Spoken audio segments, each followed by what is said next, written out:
Welcome to Larry the Alchemist, where we discuss all things heavy metal and hard rock. On today's episode, another in my Heavy Thoughts series. This is where I take a moment to share with you what's been on my mind. And what I've been thinking about lately is the era of the guitar hero dead, no more.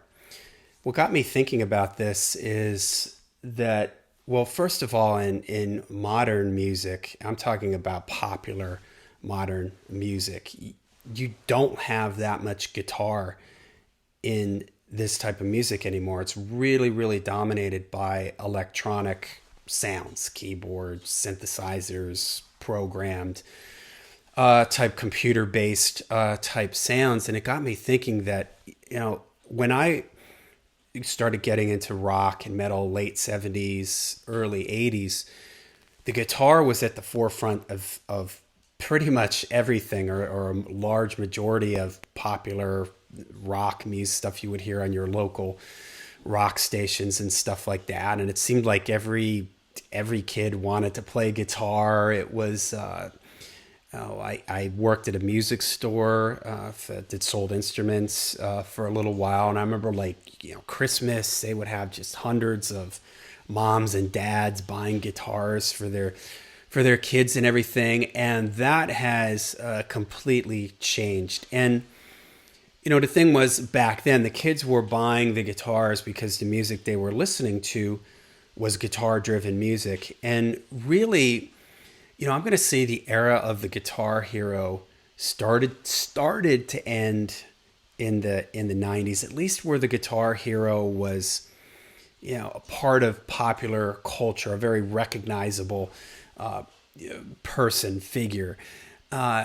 With the advent of grunge, guitar solos started taking a back seat. I mean, you still had like Dimebag. He was very much kind of an old school type of guitar shredder type of guy. But really, that era of like the 70s and the 80s, where it seemed like every big band, you had your lead vocalist and guitar player were like the front and center images of those bands. I mean, think about it: Page and Plant, Blackmore and Gillan, Rhodes and Ozzy, Vivian Campbell and Dio. Even if you had like Judas Priest, Halford and KK Downing and Glenn Tipton, UFO, Michael Schenker, the guitar players were very much almost like frontmen. Eddie Van Halen and David Lee Roth. How could I forget that, right? It was so important to have that good guitar player. It was a big, big part of the sound, a part of the image, and the whole thing with the bands back then. And with every type of music, things change. And there was a point in time where, I always say this, there was a point in time where if you wanted to be cool at your school, you wanted to play the clarinet, like the lead clarinet player in your local big band, because big band music was what was hip. It was what the kids were listening to. So all the kids wanted to play clarinet or saxophone. Well, then Chuck Berry showed up with his guitar in like the mid 50s, and the kids were like, forget about the clarinet, I want to play guitar.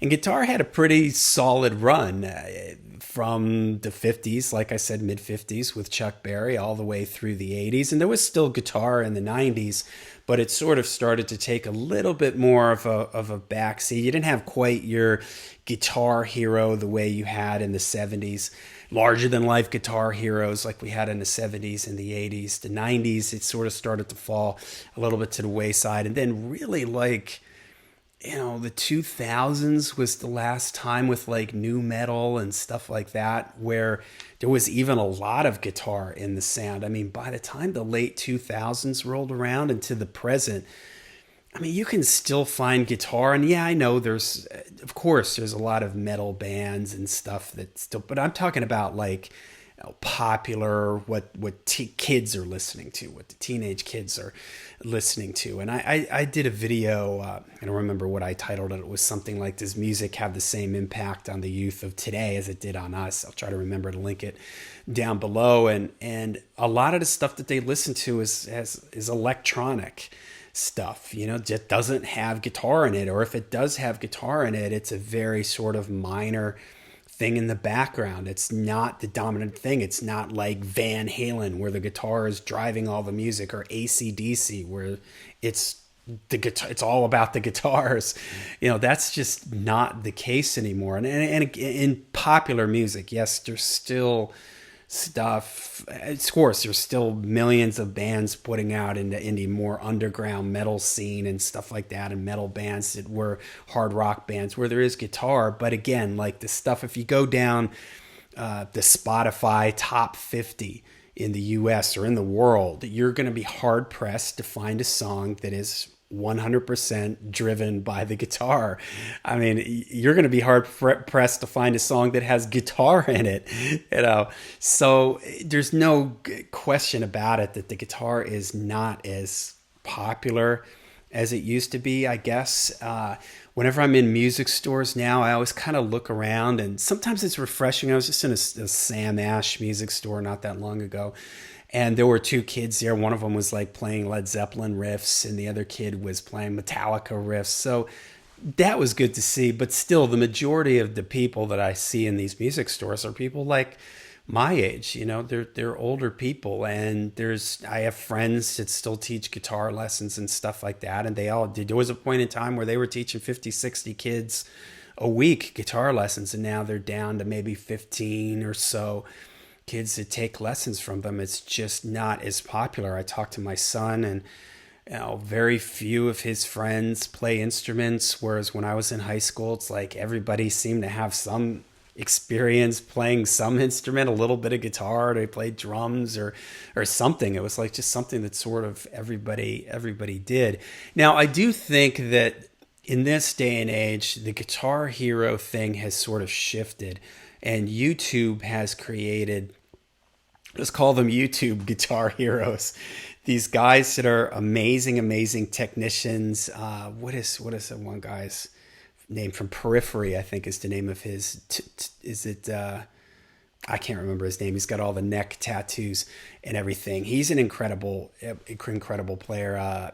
The guy from Animals as Leaders, I believe, is the name of the band. He's incredible too. So there are still people out there pushing the boundaries of guitar. I just think it's become more of a underground niche type of thing, but it does sort of thrive a little bit on YouTube. You see all these people playing all kinds of insane, crazy, very technical, very unique sounding stuff, and that seems to be really, like, if you're somebody who wants to be a guitar hero, who your thing is practicing a lot and getting really proficient at, you're really trying to make a statement on the guitar, it seems like the place to do that now is on YouTube, because it's you're not really going to be able to get this across in popular music. Like this group I mentioned, I think I've got the name right, Periphery.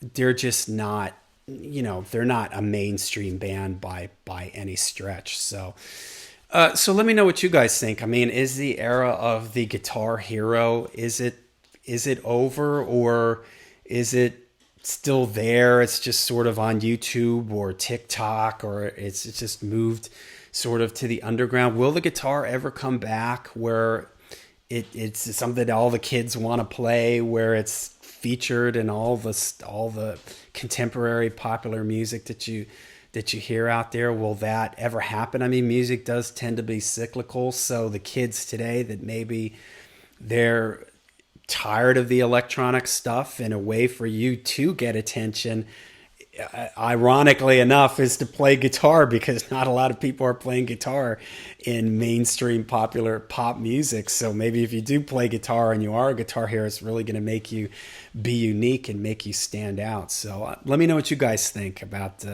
has the era of the Guitar Hero passed? Let me know in the comments down below. Till we see you again, make sure you stay heavy, stay metal.